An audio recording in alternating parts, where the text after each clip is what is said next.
साथियों नमस्कार। आज से 30 साल पहले भारत के इतिहास में मंडल कमीशन का लागू होना यकीनन भारत की 52% आबादी अर्थात अन्य पिछड़ी जातियों के लिए एक नए सूरज की तरह था। जिस हौसले और ताकत से उस दौर के मंडल कमीशन के पक्षधर राजनेताओं ने इस नीति को लागू करने में अपनी भागीदारी दिखाई, बेशक भारत उसे कभी नहीं भूल सकता। कद्दावर शख्सियत के धनी माननीय पूर्व प्रधानमंत्री स्वर्गीय श्री विश्वनाथ प्रताप सिंह ने दिनांक 7 अगस्त 1990 को संसद के पटल पर जब रखा और जो कहा वह आने वाले भारत के हजारों सालों के लिए एक मिसाल है। लेकिन मंडल कमीशन लागू करने की उनकी घोषणा के बाद पूरे देश में विरोध का वो जलजला आया कि वर्षों तक देश का कोना कोना सुलगता रहा। इसी बीच बिल पास होने के बाद सुप्रीम कोर्ट की एक नामचीन वकील तेंद्रा साहनी ने इसके विरोध में रिट याचिका दाखिल की। लंबे समय तक सुनवाई चली और भारत के 9 सदस्यीय जजों की संवैधानिक पीठ ने दिनांक 8 सितंबर 1993 को बहुमत से यह फैसला दिया कि भारत सरकार की नौकरियों की सीधी नियुक्तियों में ओबीसी के अभ्यर्थियों के लिए 27% सीटें आरक्षित की जाएंगी। लेकिन इसके साथ ही सुप्रीम कोर्ट ने क्रीमी लेयर अर्थात मलाईदार परत के सिद्धांत को भी लागू किया, जिसमें पिछड़े वर्गों के उच्च पदों पर कार्य करने वाले अधिकारियों के बच्चों को आरक्षण से दूर रखा गया।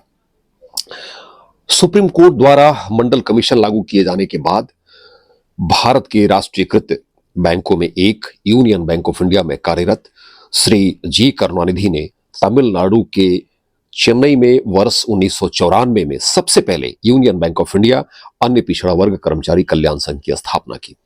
इसके बाद उनके मार्गदर्शन में बहुतेरे संगठन लगभग 50 की संख्या में विभिन्न स्टेट सर्विसेज के संस्थानों में, भारत सरकार के विभिन्न उपक्रमों में अन्य पिछड़े वर्गों के संगठनों की स्थापना हुई। वर्तमान में श्री जी करुणानिधि इन सभी संगठनों के अम्ब्रेला संगठन AIOBC एम्प्लॉइज फेडरेशन के महासचिव हैं। आदरणीय सी जी करुणानिधि जी हमारे बीच आज अतिथि के रूप में मौजूद हैं। हम उन्हीं से कुछ संबंधित मुद्दों पर बात करेंगे। उससे भी ज्यादा जरूरी यह है कि पिछड़े वर्गों के संगठनों की जरूरत, उसके महत्व के बारे में उनकी क्या राय है, क्या सोच है, इस पर हम बात करेंगे। साथियों, मैं आपको बताना चाहूंगा कि मंडल कमीशन लागू होने के 30 साल बीत जाने के बाद भी आज कई सरकारी प्रतिष्ठानों में, बैंकों में, राज्य की निकायों में, कई विश्वविद्यालयों में अन्य पिछड़े वर्गों का कोई भी संगठन नहीं बन सका है। ऐसे में आप उन विभागों या प्रतिष्ठानों में आपके हितों की बात कौन करेगा, इसे आप भली भांति समझ सकते हैं। बहरहाल आइए आपकी मुलाकात आदरणीय श्री जी करुणानिधि से कराते हैं, जो लगभग 40 वर्षों से इस क्षेत्र में और समाज सेवा के क्षेत्र में अपना योगदान देते रहे हैं। आदरणीय श्री जी करुणानिधि।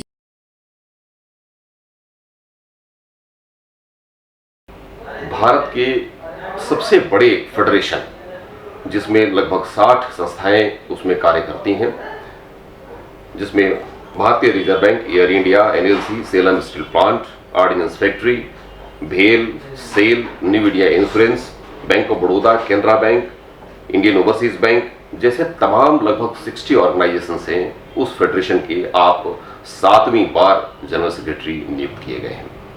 सो आज के हमारे मेहमान हैं जी करुणानिधि सर, आपका बहुत बहुत स्वागत है। So first of all I would like to ask a simple question, why you failed that an association is required? Actually, when that Mandal Commission report was published in 1980 by BP Mandal, who was the chairman of the second backward classes commission from Tamil Nadu, which is a land of social justice because of Periyar movement. We had a long history of social justice.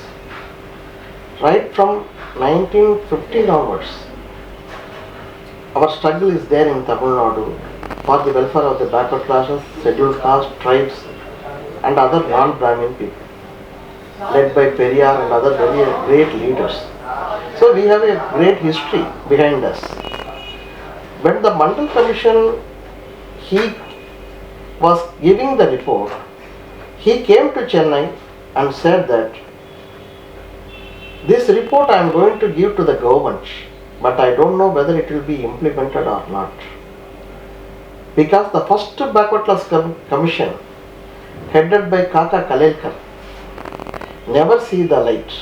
It was buried by the government. So he said that similar fate should not come. And he told openly in the public meeting organized by Periyar movement, Dravida Kalagam, under the leadership of Dr. K. Veeramani. He told openly that if this report has to come to light, it will be done only through you people from the land of Tamil Nadu. He gave the word in 1980. But when the report was given in the parliament, at the time Madam Indira Gandhi was the Prime Minister, that report was not placed in the parliament. It was just kept aside.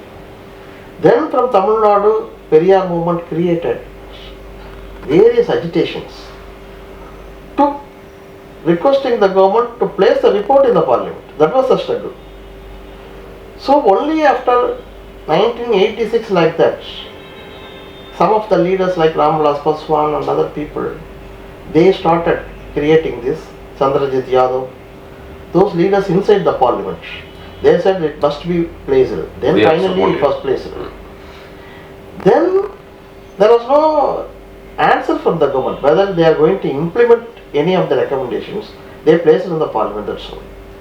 Only when in 1990, when the National Front government came, which was headed by the great leader V.P. Singh as a Prime Minister, he said that when we are coming to power, we will implement the recommendations of the Mandal Commission.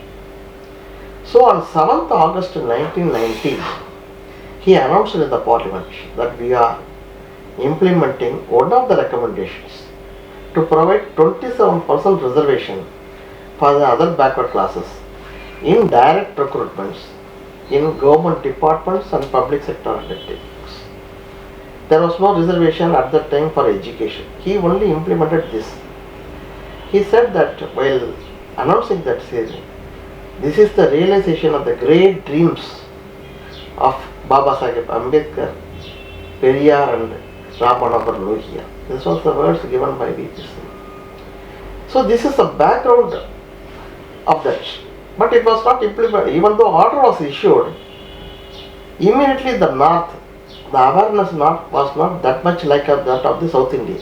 Because South India generally, we have a long history, as I told you. In North India, that kind of movement was not there. People are not aware, even the backward classes, they are not aware about the importance of this announcement. So the upper class people in the north, they agitated, they burnt the properties. There was a big revolt in north, which ended in the resignation of Prime Minister V.P. Singh on social justice. He resigned on 7th November 1990 because of this announcement. The matter went to the court, they got the stay also. Rajiv Goswami inflamed himself. Yeah. So Supreme Court also stayed that order. Then his government collapsed. Thereafter Congress government came. P.V. Narasimha Rao was the Prime Minister. Sitaram Kesari was the Welfare Minister. So they announced another order in 1991, which said that they will give 27% reservation for backward classes. Then they added that the other communities which are not at all qualifying for reservation, they will give 10% reservation for economically poor people like that. They put the order. That was also challenged in the court. Finally, Supreme Court, headed by Constitution Bench, 9 judges bench, they gave the verdict on 16th November 1992. In that order, they said that we are upholding this order issued by V.P. Singh. Very nice. They rejected the order of the P.V. Narasimha Rao on economic grounds. So that was the judgment. So the government, but there are some riders in the judgment. Even though they said that the order is okay, subject to condition, the reservation should not exceed 50%. There should be a creamy layer, in the sense the advanced groups among the backward classes should be identified and should be excluded from the purview of reservation. Thereafter only you can implement reservation. That was the rider. So the Narasimha Rao government, based on the Supreme Court judgment, they created an expert committee headed by R.N. Prasad and members like P.S. Krishnan, like that. They are members of the committee. In 1993, March, within 15 days, the committee gave a report for all the advanced groups. They have made various classes. The government placed it in the parliament on 16th November and 16th March and 17th March 1993 in the parliament, in both houses. Thereafter they finalized everything. Then from 8/9/93, the order was issued dated 8th September 1993 to provide 27% reservation for the other backward classes in jobs, with a condition that the advanced groups among the backward classes will be excluded. The non-creamy layer will only get the reservation. This That will be benefited. So this is the background. So when it came that it was natural in Tamil Nadu, being the land of social justice, that this is the first time in the history of India in the central government an order is coming for the welfare of the backward classes. So we know what is the position in the north. There is no awareness. In the government sectors, in the top layers, only Brahmins are occupying the top post. So naturally they will not implement properly. So we felt that some association in each sector is required. So in Union Bank in Tamil Nadu, we consulted our colleagues of like-minded people belonging to the backward classes.